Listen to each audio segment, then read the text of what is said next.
Desde fevereiro, o deputado federal Eduardo Bolsonaro tem domicílio diferente: os Estados Unidos. Eleito pelo PL de São Paulo, ele se licenciou do cargo em março para defender o pai. E é a partir do território americano que ele tem dado declarações como esta aqui. Vai lá, coleguinha da Polícia Federal, cachorrinho da Polícia Federal que tá me assistindo. Deixa eu saber não, irmão. Se eu ficar sabendo quem é você, eu vou me mexer aqui. Essa frase que você acabou de ouvir foi dita pelo próprio Eduardo em uma transmissão ao vivo pela internet no último domingo, 20 de julho, dia em que seu período de licença da Câmara dos Deputados chegou ao fim. Na mesma transmissão, ele também disparou mais uma vez contra o ministro Alexandre de Moraes. O ideal seria ele fora do STF. Trabalharei para isto também, tá, Moraes? Da redação do G1, eu sou Natuza Neri e o assunto hoje é a ameaça de Eduardo Bolsonaro a autoridades brasileiras. Um episódio para explicar as consequências das falas do filho 03 de Jair Bolsonaro e quais os reflexos políticos para 2026. Neste episódio, eu converso com Andréa Sadi, apresentadora da Globo News e colunista do G1. Terça-feira, 22 de julho.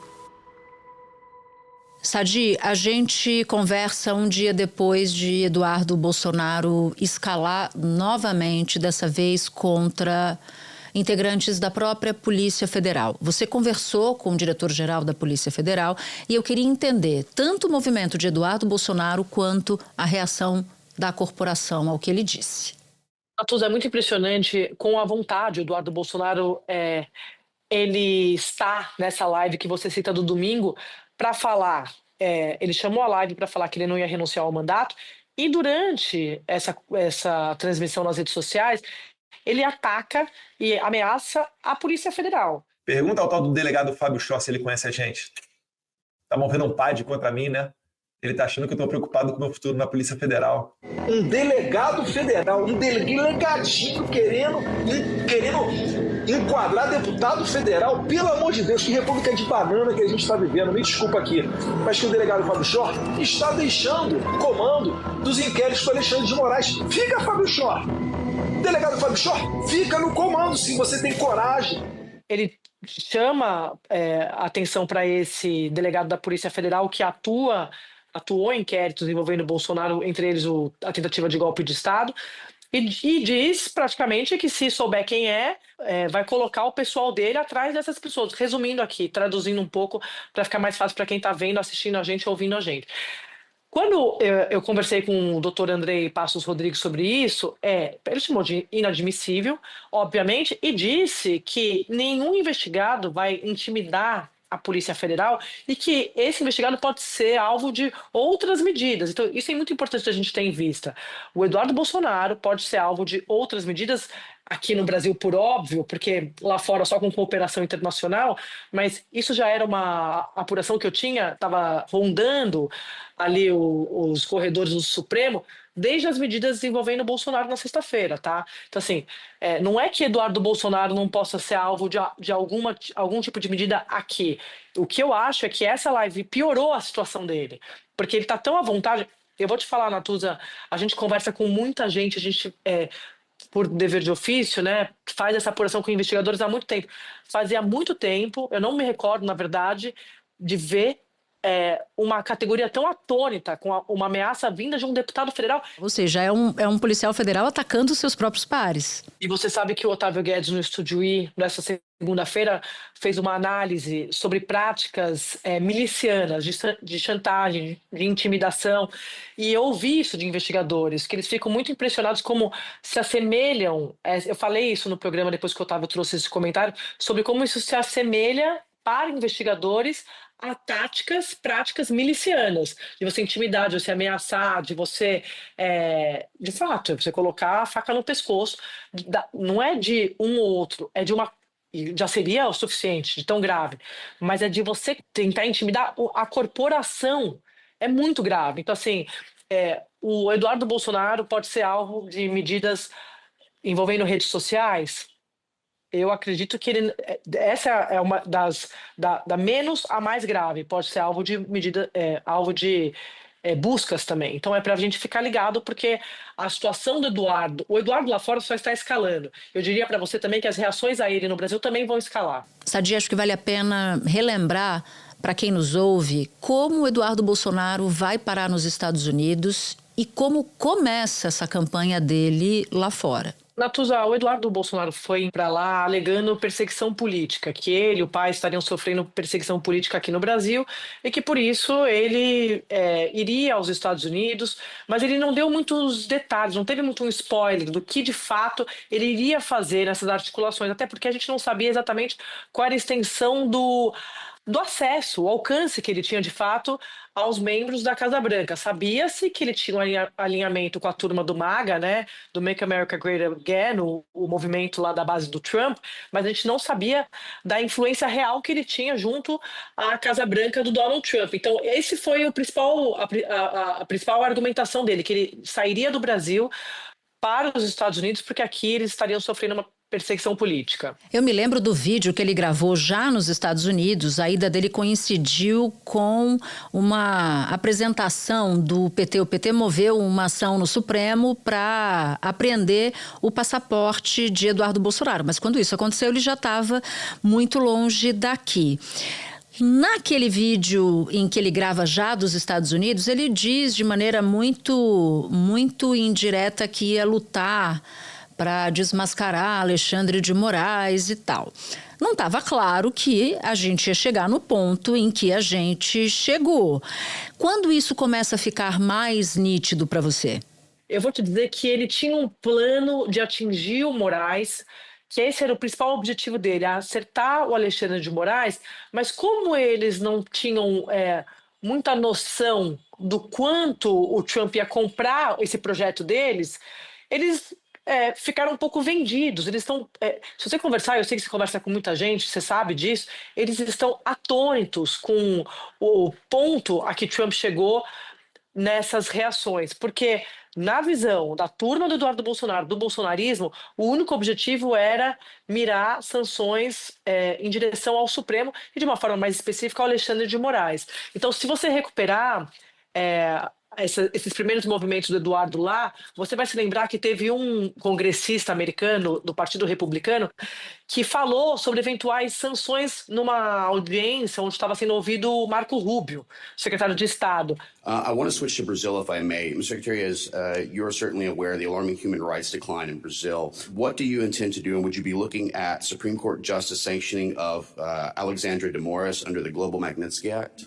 That is under review right now, and it's a great possibility that will happen. Ali eu comecei a ficar um pouco mais ligado de que eles poderiam ter mais influência do que as pessoas estavam achando que eles tinham. E aí eu falei, epa, peraí. Então eles estão avançando com esse plano deles de atingir o Supremo, que era o único objetivo deles de fato, tá? O que eles queriam, quando ele fala perseguição política, ele está falando do processo que está correndo no Supremo, que, como a gente sabe, eles são críticos ao ministro Alexandre de Moraes. E aí veio a ameaça de sanção feita por ele mesmo e reiterada por ele mesmo, o próprio Donald Trump. Eduardo Bolsonaro poderia ter dito, olha gente, eu só pedi uma sanção contra Alexandre de Moraes, eu não pedi uma sanção contra o Brasil, mas ele não fez isso, né? Ele dobrou a aposta e disse que o Brasil tinha que se submeter àquilo para salvar a democracia na visão de Eduardo Bolsonaro. Natuza, sabe aquela máxima, cuidado com o que você deseja? Eles pediram, eles jogaram lá em cima. Assim, é muito impressionante para mim. Não tem ninguém no entorno de Eduardo Bolsonaro ou do ex-presidente Bolsonaro que me diga, não, nosso objetivo era sim taxar os brasileiros em 50%. Esse era o grande objetivo. Porque eles não imaginavam que isso fosse ser possível, que o Trump tem um joystick, como a gente sabe, ele aperta o botão e depois a gente vê a consequência. Então, o que o Eduardo Bolsonaro estava de fato prevendo e desejando? E eu já tinha contado isso aqui na última vez que eu vim. Primeiro, uma medida em defesa das Big Techs, porque tem as Big Techs também. 2, alguma medida contra os ministros do Supremo, de forma mais específica no Alexandre de Moraes. Eles acharam que eles iam acertar isso, mas eles atingiram o povo brasileiro, o bolso do povo brasileiro. Então, assim, é muito impressionante como eles subestimaram também a reação do Trump. Isso fica muito claro para mim. É como se eles estivessem agora dizendo: olha, a gente queria de fato que o Alexandre de Moraes fosse punido, mas no meio do caminho, o Trump desviou essa rota e decidiu taxar 50%. Então, assim, o que a gente vai fazer? Eu nunca vi no campo da direita uma medida que deixou os políticos, as lideranças desse campo tão atordoadas como essa do Donald Trump. Então, o Donald Trump desorganizou essa base bolsonarista, mas, repito, pelo óbvio, por uma articulação do Eduardo Bolsonaro. Quer dizer, agora eles estão dizendo assim para mim: o Eduardo Bolsonaro não tem esse poder de taxar, de convencer o Trump a taxar em 50%. Não, mas como assim? Está escrito na carta que é por causa de Bolsonaro. Então, assim, nem essa tentativa de descolar a digital do Eduardo Bolsonaro ou do próprio ex-presidente vai colar. Não tem como. Não tem margem. Esse é meu ponto aqui. Não tem margem para especulação no caso das tarifas. Tem começo, meio e fim, e a digital está muito clara. Tem nome e sobrenome, esse tarifaço de 50%. Eduardo Bolsonaro, Jair Bolsonaro, envolvendo esses dois personagens em busca de uma saída para a situação jurídica do ex-presidente aqui no Brasil. Sem dúvida nenhuma, acho que você vai exatamente no ponto. Eu ficava aqui me perguntando, enquanto te ouvia, o que aconteceria se o Trump recuasse. Não seria a primeira vez que Trump recuou de ameaças de aumento de tarifas. Mas do ponto de vista político, um recuo dele seria quase que irrelevante, porque a imagem da família, ou pelo menos desses dois integrantes importantes da família Bolsonaro, é de que tudo bem vender o Brasil, tudo bem prejudicar o Brasil, se os interesses pessoais, políticos pessoais da família forem contemplados, né? Não, perfeito, Natuza, é isso, assim, é que a gente fala, né? Ficou muito claro que o projeto político deles é família acima de tudo, mas a deles. É disso que se trata, essa negociação que a gente está acompanhando feito novela, porque o Eduardo Bolsonaro, inclusive, nessa live que ele fez no domingo, ele deixa claro que ele vai escalar, não há nenhuma intenção em recuar. A guerra não acabou. Vai vir mais sacrifício aí pela frente, eu sei disso. Mas eu estou disposto a ir até as últimas consequências. Então é o seguinte: Eduardo, você pareceu radical. Sim, é para ser radical mesmo. Eu quero o certo, eu não quero o meio termo. Eu estou disposto a ir às últimas consequências. É para entender que não haverá recuo, não haverá recuo. Então você fala, se o Trump recuar, o que pode acontecer? Bom, o Eduardo Bolsonaro está acabado se o Trump recuar. Porque o Trump ia recuar de uma medida que ele articulou. O que sobraria para ele fazer lá, se o Trump recua dessa medida? Primeiro que eu acho que o governo americano não foi brifado sobre a situação do Brasil, porque eles também, na hora de escalar essa reação, não sei se você concorda, mas fica muito claro um desconhecimento profundo do que é o Brasil. Ele sanciona e ele mira coisas que são sagradas para o brasileiro, começando pelo PIX. O PIX, aí você fala da 25 de março, a gente pode ficar aqui debatendo todos os principais pontos. O governo americano começou uma investigação sobre práticas comerciais do Brasil. O documento apresenta uma lista de políticas e atividades que, segundo as autoridades dos Estados Unidos, seriam injustas e prejudicariam empresas americanas. O texto critica o PIX ao afirmar que o Brasil parece estar envolvido em uma série de práticas desleais com relação aos serviços de pagamento eletrônico, incluindo, mas não se limitando ao favorecimento de serviços desenvolvidos pelo governo. E cita a Rua 25 de Março, em São Paulo, que o governo americano descreve como um dos maiores mercados de produtos falsificados, apesar das batidas policiais. Parece que, na hora que o Eduardo Bolsonaro foi conversar com a turma, ele não explicou o que é o Brasil. Porque, assim, é um tiro no pé. Isso que está acontecendo para a família, né? Para esse campo político, para esse grupo político. Então, acho que esse é o primeiro ponto. 2, se o Trump recuar, o Trump vai ter que recuar e colocar na mesa quais são as outras condições de negociação. Porque, como a gente está contando aqui, relembrando, na carta nessa do Brasil, ele deixa claro que o motivo para as tarifas, ou seja, a reação comercial, é por causa de uma decisão política. Então, assim, ele teria que tirar o fator político da mesa para que o Brasil pudesse sentar à mesa, de fato, e negociar, como, por exemplo, o Haddad falou hoje, o ministro da Fazenda falou, né, hoje que a gente está gravando na segunda-feira. O Brasil nunca saiu da mesa de negociação. Mas o que está em jogo? O que o Trump está colocando como condição? É resolver a situação jurídica de Bolsonaro. Como é que o governo brasileiro resolve isso? Não tem como. Então, seria o Trump o personagem que deveria vir a público e dizer: esquece isso aqui, que eu não imagino ele fazendo. Se ele recuar, vai ser por outro motivo. Mas esquece isso aqui e vamos aqui negociar de país para país.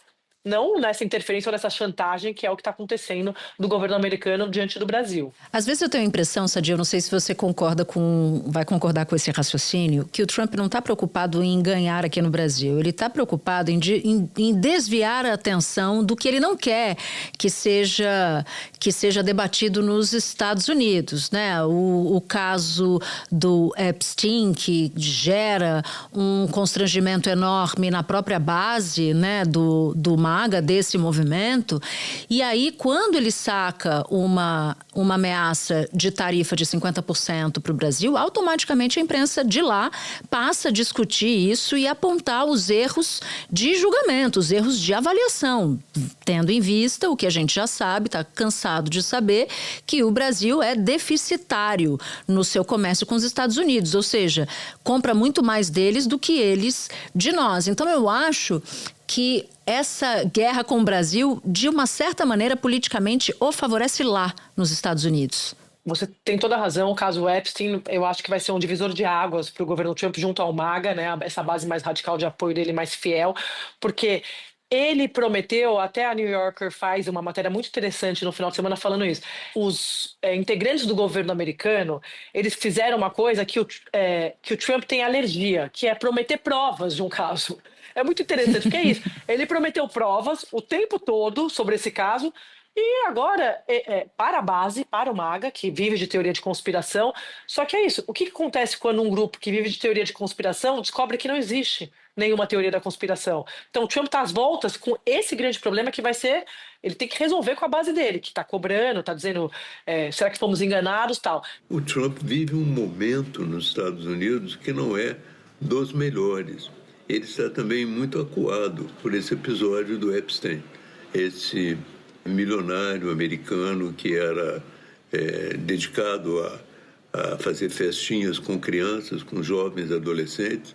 Então, o Trump é ligado, as notícias apontam uma ligação dele com Epstein. E começa a ver dentro do MAGA, dentro desse movimento Faça América Grande de Novo, uma certa reação. E aí você entra no caso da taxação brasileira, que aí eu concordo com você, mas eu acho que tem um ponto. Eu não sei se isso vai ser suficiente, porque a base MAGA quer explicação para o caso Epstein. Não vai funcionar você entregar outra coisa, como esse caso do Brasil, que favorece, como você disse, de fato favorece a extrema-direita. Eu acho que se essa coisa da taxação brasileira não começar a valer a partir do 1º de agosto, ele vai arrumar outro assunto. Então, voltando para o seu ponto, com o qual eu concordo, ele vai testando, ele vai tateando para ver o que cola. Vai que cola. Essa do Brasil pode colar por um tempo, porque assim, foi a primeira vez que a gente viu, e todos os especialistas americanos falam isso, uma reação comercial baseada numa decisão política, né? Então, ninguém sabe nenhum especialista sabe explicar, consegue explicar, fazer o governo americano, com as informações que o governo americano prestou, por que o Brasil foi taxado. Só tem uma explicação, por causa do julgamento de Bolsonaro. Então, assim, é uma sanção, né? Não é nem uma taxação, é uma sanção. Então, eu não sei se sustenta. Este é o meu ponto para essa base radical. Lembrando que a gente terminou a semana passada com uma tornozeleira eletrônica sendo colocada em Jair Bolsonaro justamente pela operação do filho nos Estados Unidos. Bom, primeiro que o Bolsonaro mandou aqueles 2 milhões de reais para o Eduardo Bolsonaro. Ele falou isso, ele prestou essa informação junto às autoridades. Então, o que os investigadores acreditam? Qual é a linha de investigação? Que o Bolsonaro está financiando essa atuação do Eduardo Bolsonaro, que agora a gente tem, de fato, um exemplo concreto do que ele está fazendo lá. Porque ele disse, quando a gente começou a conversa, se perguntou o que ele foi fazer lá. Ele disse que foi se defender porque estaria sendo vítima de perseguição política. Mas agora a gente sabe que ele foi para lá para articular essa taxação. Ah, mas não era o objetivo. Não importa. É esse episódio concreto que temos sobre a atuação dele. O resultado concreto que temos sobre a atuação dele. Então, para os investigadores, o Jair Bolsonaro está financiando esse projeto essa agenda de Eduardo Bolsonaro lá fora, atentando contra a soberania nacional. Então, estaria atrapalhando o curso do processo também que corre no Supremo. Alguns deles, né? Só para dar um exemplo, ou da tentativa de golpe. Então, essa é a principal linha desses investigadores. Essa investigação foi aberta no Supremo Tribunal Federal no dia 11 de julho, por obstrução, coação no curso do processo e ataque à soberania. O Eduardo Bolsonaro, como a gente sabe, é deputado. Algumas pessoas falaram assim para mim, mas ele, como é que ele ia se sustentar? O Jair Bolsonaro diz que tem dinheiro guardado, que fez ali, lembra daquela vaquinha que ele fez, 17 milhões, e que esse dinheiro faria parte desses 17 milhões, esses 2 milhões. Mas os investigadores acreditam que ele está sendo financiado pelo pai, ou seja, o pai seria cúmplice de todo esse projeto nos Estados Unidos de atacar a soberania nacional, Natuza. Espera um pouquinho que eu já volto para falar com André Sadi.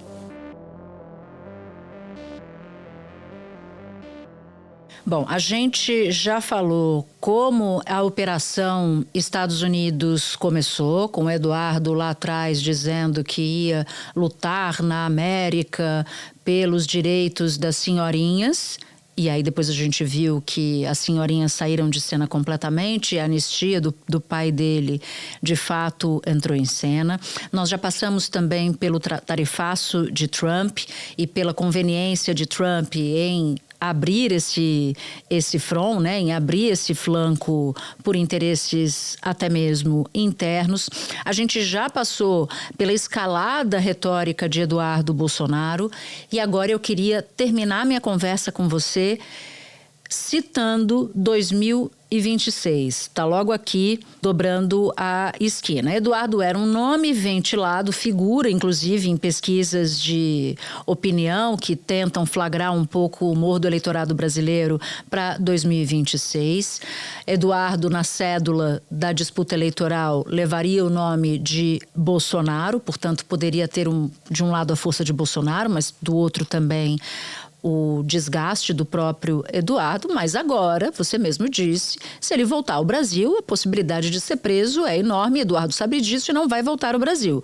Logo, não se pode mais considerá-lo uma carta do baralho da disputa de 2026, certo? Certo, Natuza, você sabe que eu sempre faço esse head aqui de que até a eleição tem 100 anos, mas eu acho que é seguro a gente dizer que a gente não sabe ainda como vai ficar o cenário para 26, considerando todos os grupos. Mas é seguro dizer que a direita, neste momento, está completamente perdida sobre o que fazer com o 26. E Eduardo Bolsonaro, de forma mais específica para responder à sua pergunta, hoje é um personagem tóxico para o campo da direita, sendo ele um político da extrema-direita, mas estou botando desse lado porque a discussão sobre se o Eduardo sai ou não faz parte da discussão que o Centrão está fazendo, né? Então, assim, eu não estou vendo ninguém no Centrão falando que meu sonho é ter Eduardo Bolsonaro na chapa presidencial com o governador Tarcísio, Caiado, Ratinho Júnior. Isso não existe. Se eles pudessem, eles não vão falar isso publicamente, eles querem que a justiça resolva o case família Bolsonaro. Antes era só resolver o case ex-presidente Bolsonaro. Te diria que hoje até o Eduardo Bolsonaro. Quer dizer, a política não faz o seu trabalho, porque o Congresso teve várias chances de resolver Jair Bolsonaro, quando cometeu todos aqueles impropérios no Congresso, o Conselho de Ética não sabe. Eu tenho para mim que o decoro parlamentar ele é sujeito à interpretação na visão de muitos parlamentares, porque eles perderam a chance de darem algum tipo de solução para aqueles casos envolvendo Jair Bolsonaro no parlamento. E para Eduardo Bolsonaro vale a mesma regra. Então, como a política não resolveu, a justiça entrou, porque foi acionada e vai sentar em cima. Só que o que acontece com o Eduardo Bolsonaro? O Eduardo Bolsonaro estava funcionando como o nome dele, como uma espécie de moeda de troca para Jair Bolsonaro dar o apoio, o aval para um desses candidatos que estavam se colocando mais como de direita. Quando o Trump entra, ele embaralha esse jogo e coloca a pecha no Eduardo Bolsonaro de personagem tóxico. Então, acho muito difícil numa chapa presidencial hoje Jair Bolsonaro conseguir empurrar Eduardo Bolsonaro ou qualquer outro nome da família Bolsonaro. Resta saber como é que vai ser a reação da família Bolsonaro, que pelas informações que eu tenho, não abre mão de um Bolsonaro na chapa. Aí teria Flávia, teria Michele, mas hoje o Eduardo Bolsonaro é considerado um nome tóxico pelo Centrão e pelos principais personagens de direita numa chapa presidencial. E ele não teria como se candidatar na chapa presidencial fora do Brasil. Ele teria que voltar para o Brasil e enfrentar o próprio peso da justiça, né? É isso. Tem isso. Mas no bastidor, o Eduardo Bolsonaro está sem rede de proteção. Eu te diria isso.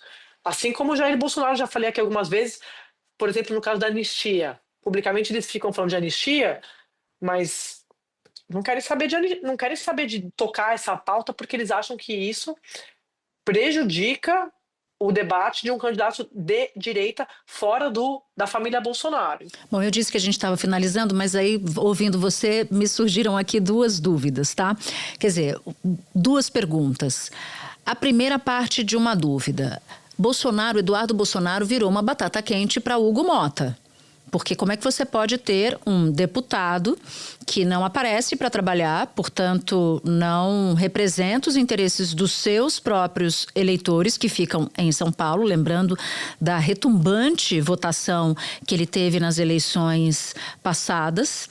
E aí, ao mesmo tempo, ele fica de fora do Brasil, operando contra o Brasil, rifando o próprio Brasil em prol de um interesse particular. Esse parlamentar, esse vaso chinês está aí, né? Que é aquela coisa enorme que você não sabe muito bem onde colocar na sala. Como é que fica o Hugo Motta nessa história? Perfeito, você resumiu muito bem. Inclusive, eu vou usar e não vou te acreditar. Eu amei o vaso chinês. Você pode tudo. Natuza, eu tenho batido na tecla de que o Congresso, a Câmara, né, de forma mais específica, no caso do Eduardo, é a Câmara. Ela é não só omissa, mas em certa medida conivente. Porque se você tem um problema e você tem as ferramentas para resolver o problema e não resolve, o que é isso? Você não foi eleito com carta branca para fazer o que você quer, um cheque em branco. Não é um cheque em branco, você deve explicações. Então, assim, como é que o deputado vai explicar para o seu eleitor que ele está apoiando um deputado que aumentou a conta do brasileiro?